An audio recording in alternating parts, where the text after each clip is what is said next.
په لاره باندې د تلک په وخت کې د نظر ډیر زیات حفاظت ساتي. بد نظری دا یو ډیر بد او سخت مرض ده. که څوک هم په داسې مرض کې مبتلا شي یا د بد نظری عادت جوړ شي، بیا دا سړی د دې عادت نه په ډیره زره سره ځان نشي خلاصولی. د دې عادت ختم کولو لپاره هغه ته ډیر زیات وخت پکار ده، ځکه چې بد نظری دا د اکثرو ډیرو ګناهونو اصل او ولې ده. انسان که چیرته بد نظری کوي بیا د نور ډیر ګناهونه د دې سره کولای شي، ځکه چې د ګناهو بنیاد او اصل چې کومه ده هغه بد نظری ده. او که یو انسان بد نظری نه کوي بیا دا انسان د ډیرو زیاتو ګناهونو بچ کېدلی شي. نو په لاره چې کله ځئ بیا د نظر ډیر زیات حفاظت کوئ.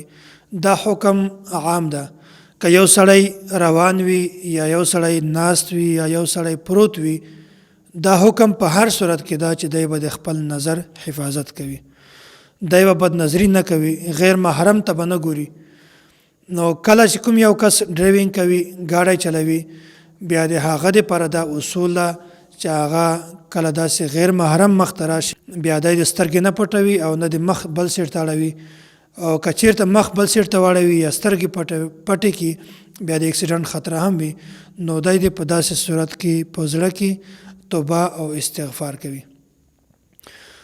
ځکه چې حضرت ابو سعید خدری رضی الله تعالی عنه دا د نبی علیه الصلاۃ والسلام دا روایت نقل کوي، وای رسول الله صلی الله علیه وسلم دا فرمایلی دي ایاکم والجلوس بالطرقات، وای تاسو په لاره کې مکه نه.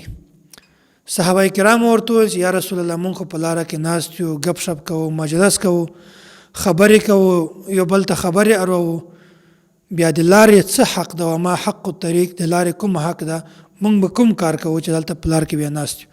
رسول الله صلی الله علیه وسلم ورته فرمایل غض البصر، تاسو د خپل نظر حفاظت کوئ، تاسو خپل نظر دا لاندې ساتئ، دا د لارې حق ده.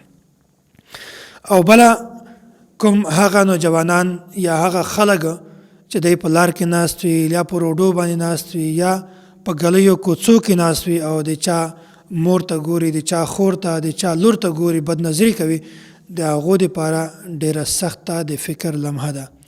هر انسان ته پکار ده چې د بد نظری نه ځان وساتي. او اول خو دا کوشش کوي چې په لاره کې ډیر زیات مه کینئ، ځکه چې په لار باندې هر قسم خلک تیریږي، هغه که د چا خور وي، د چا مور وي، د چا لور وي، هر قسم خلک تیریږي غیر محرم. خو که بیا هم د چا مجبوری وي، بیا که په لار کې کینی خدای د نظر حفاظت کوي. حضرت جنید بغدادي رحمت الله علیه هغې نه چا دا تپوس وکړو، وایي د نظر د حفاظت علاج څه شی ده؟